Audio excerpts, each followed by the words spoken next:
The live TV, सच सबसे आगे।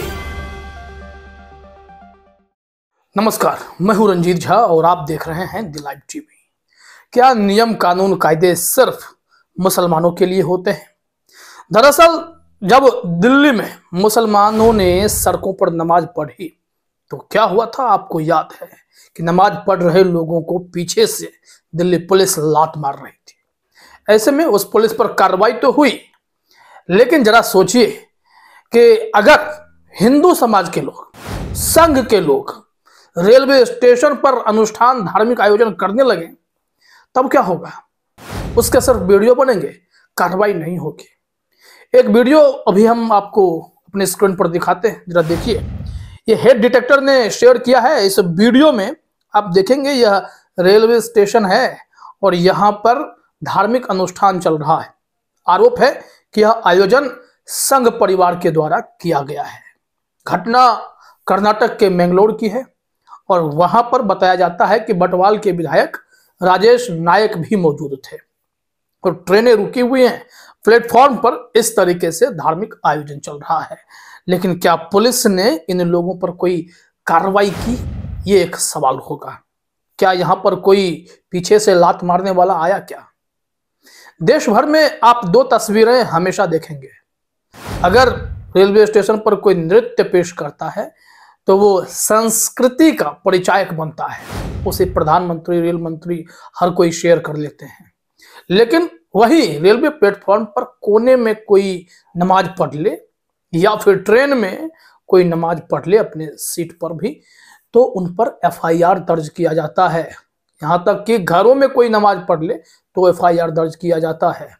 लेकिन जरा देखिए इस वीडियो में, जो अभी विजुअल आप देख रहे थे, कि वहाँ किस प्रकार मंत्रोच्चारण भी हो रहे हैं और यह बेंगलुरु रेलवे स्टेशन है। देखिए जरा। मंगले पुण्य भूमे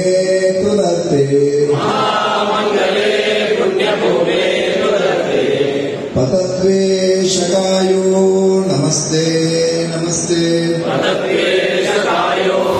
तो देख लिया आपने किस तरीके से धार्मिक आयोजन हो रहा है, लेकिन इस मामले में ना कहीं खबरें आपको दिखेंगी। मैंने खबर ढूंढने की खूब कोशिश की, कहीं खबर भी नहीं मिल रही है।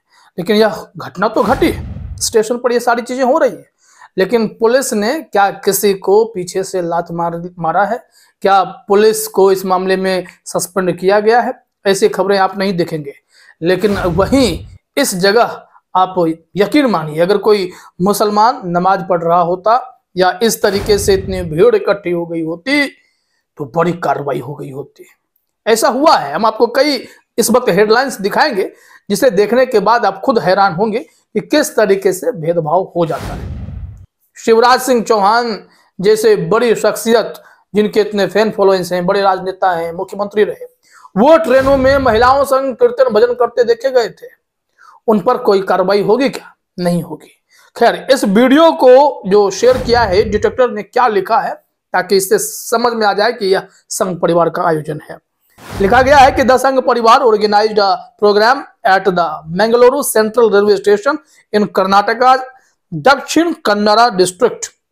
बटवाल्स BJP MLA Rajesh Naik also present. अब जरा सोचिए कि ये इंडियन रेलवे की हालत है कि हाँ, संघ परिवार एक कार्यक्रम, धार्मिक अनुष्ठान का आयोजन करता है। कहां पर? तो मैंगलोर सेंट्रल रेलवे स्टेशन पर। और यह कहां है? कर्नाटका के दक्षिण कन्नड़ जिले के तहत। तो यहाँ पर ऐसे ऐसे अनुष्ठान होंगे, लेकिन मजाल क्या है कि कोई आकर इस पर सवाल खड़े कर दे? कर ही नहीं सकता है। लेकिन इसके उलट आपने जो घटना देखी नमाज पढ़ने के दौरान लात मारने की, इस पर तो मुफ्ती भी बोले कि मस्जिद में जगह नहीं थी, इस वजह से सड़कों पर नमाज पढ़ी गई। अगर कोई परेशानी थी तो आप हमसे आकर बोलते। सड़क पर नमाज पढ़ना गलत है, ये हम मानते, लेकिन अगर कोई परेशानी थी तो लात मारने से पहले बात तो कर लेते। ऐसा नहीं हुआ और इसको लेकर पूरे देश में गुस्सा भी देखा गया। अब हम आपको दिखाते हैं कि जो कर्नाटक की स्थिति है वो ऐसी है कि यहाँ पर 2022 में कर्नाटक के ही एक रेलवे स्टेशन पर नमाज कक्ष जो वर्षों से वहां लोग नमाज पढ़ते आ रहे थे, लेकिन वहां भी बवाल करने वाले पहुंच गए। एक रिपोर्ट है द वायर की, वहां बवाल ऐसा हुआ कि यह मांग की गई कि उस नमाज कक्ष में नमाज पढ़ने की अनुमति अब नहीं देनी चाहिए। यहाँ जो रेलवे मैनेजमेंट के लोग हैं उन्होंने कहा कि यह हमारे अधिकार क्षेत्र में नहीं है, सरकारी संपत्ति है और यह वर्षों से चला आ रहा है। बात इतनी नहीं है कि यहाँ पर एक नमाज कक्ष है, यहाँ ईसाई प्रार्थना कक्ष भी है और यहाँ मंदिर भी है, सब कुछ इस स्टेशन में है। इसके बावजूद बवाल किस बात को लेकर? लेकिन हिंदू संगठन के मन में जो आएगा ये लोग करके रहेंगे। देखिए हम आपको हेडलाइन दिखाते हैं, यहाँ लिखा हुआ है कर्नाटक हिंदुत्व समूह ने KSR रेलवे स्टेशन में नमाज कक्ष को राष्ट्रीय सुरक्षा के लिए खतरा बताया और इसके लिए इन लोगों ने जो इनका समूह है बवाल काटना शुरू कर दिया था। यहाँ जो खबर के ब्रीफिंग में है देख लीजिए।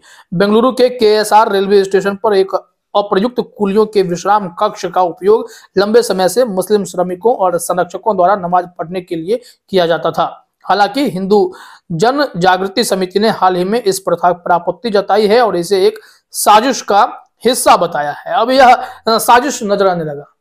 हैरानी होती है ऐसे लोगों की मानसिकता पर।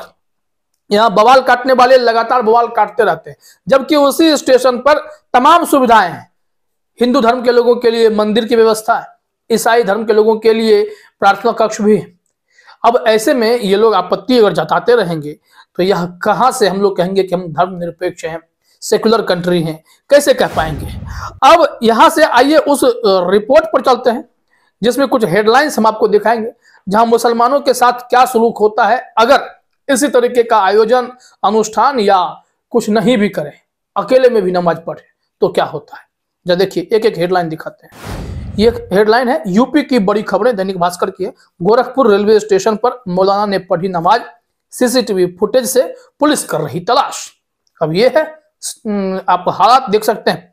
लुलु मॉल में नमाज के बाद अब पढ़ी गई हनुमान चालीसा, फर्श पर बैठ लड़के करने लगे जोर जोर से पाठ, बाहर भी कटा बवाल। सिचुएशन बस आप देखिए, समझिए क्या होता है। वहीं आप देखे होंगे कि जब महादेव का जो पूजा होता है सावन के महीने में, जब कांवड़िये निकलते हैं तो उनके स्वागत में फूल बरसाए जाते हैं और सड़कों पर कोई नमाज पढ़ ले तो उनके साथ क्या सलूक होता है। तो इस वजह से कई ऐसे खबरें हैं। फातिमा नाम के ट्विटर यूजर ने लिखा भी था कि 2 वीडियो के स्क्रीनशॉट हैं। एक वीडियो में बताया जा रहा है कि यूपी के मुजफ्फरनगर रहमत नगर फव्वारा चौक स्थित रहमान मस्जिद की है, जिसमें भीड़ होने पर लोगों ने बाहर सड़क पर शांति से जुमे की नमाज पढ़ी तो पुलिस ने अपनी तरफ से मुकदमा दर्ज कर मस्जिद के इमाम सहित 25 अज्ञात पर FIR दर्ज की। वहीं दूसरी तरफ यूपी में ही धर्म के नाम पर सड़कों पर जो पुलिस ऑफिसर है, IPS है, वो भी कांवड़ियों के साथ थिरकते नजर आए थे, क्योंकि वहां बवाल हुआ था और कांवड़ियों ने कहा थिरको तो पुलिस वाले थिरकने लगे, लेकिन यहाँ FIR दर्ज हो जाता है। फर्क है। अब देखिए आपको गुजरात के स्थिति से आपको अवगत कराते हैं। 2022 की घटना थी कि गरबा कर रहे लोगों पर मुस्लिमों ने किया हमला। पुलिस ने आरोपियों को गांव वालों के सामने खंबे से बांधकर पीटा। लोग बोले वंदे मातरम। ये मुसलमानों के साथ सलूक है। देखिए कोचिंग सेंटर में सामूहिक नमाज पर मौलवी गिरफ्तार। लोगों के विरोध के बाद गाजियाबाद पुलिस ने दर्ज की FIR। तो माहौल भी ऐसा है। देखिए एक बार तो क्या हुआ था कि ओवैसी के अटैक पर नमाजियों पर दर्ज केस एक्सपंज। मुरादाबाद पुलिस ने घर में नमाज पढ़ने वाले 26 लोगों पर लिखा था मुकदमा। बताइए, घर में नमाज पढ़ा तो FIR दर्ज हुआ, ओवैसी ने विरोध जताया तो FIR एक्सपंज किया गया। ये इस वक्त देश में हालात हैं। यहाँ आप एक तस्वीर देखिए। यहाँ बताया जा रहा है कि यहाँ एक हॉस्पिटल है और इस हॉस्पिटल में हवन चल रहा है, अनुष्ठान चल रहा है। कोई आपत्ति नहीं, किसी को कोई दिक्कत नहीं। और यहाँ यूपी का मामला है, इंडिया टीवी की खबर है। फर्रुखाबाद रेलवे स्टेशन पर नमाज अदा करना पड़ा महंगा। हिंदू महासभा के प्रदर्शन के बाद केस दर्ज। तो देख लिया आपने कितने। एक और दिखा देते हैं, प्रयागराज का ही मामला है। अस्पताल के डेंगू वार्ड में महिला ने पढ़ी नमाज, वीडियो हुआ वायरल तो शुरू हुई जांच। फिर ट्रेन का मामला दिखा देते हैं। यूपी ट्रेन में नमाज पढ़ने वालों का वीडियो भाजपा के पूर्व MLA ने किया शेयर। विवाद होने पर जांच में जुटी पुलिस। तो इतने सारे हेडलाइन देखने के बाद आपने क्या अंदाजा लगाया कि अगर जो अनुष्ठान बेंगलुरु के उस सेंट्रल रेलवे स्टेशन पर हो रहे हैं, वैसा ही कोई मुसलमान अगर उसी प्लेटफॉर्म पर नमाज पढ़ता तो उसके साथ क्या सलूक होती, आप अच्छे से समझ सकते हैं। क्योंकि संघ के लोग हैं तो भाई कौन बोलेगा। विधायक महोदय भी मौजूद है, तो किसकी मजाल जो सवाल खड़ा कर दे, और किस पुलिस की हिम्मत जो पीछे से लात मारते हैं। यही फर्क है। फिलहाल इस वीडियो में इतना ही। आप सभी का हमसे जुड़ने के लिए बहुत बहुत धन्यवाद। द लाइव टीवी, सच सबसे आगे।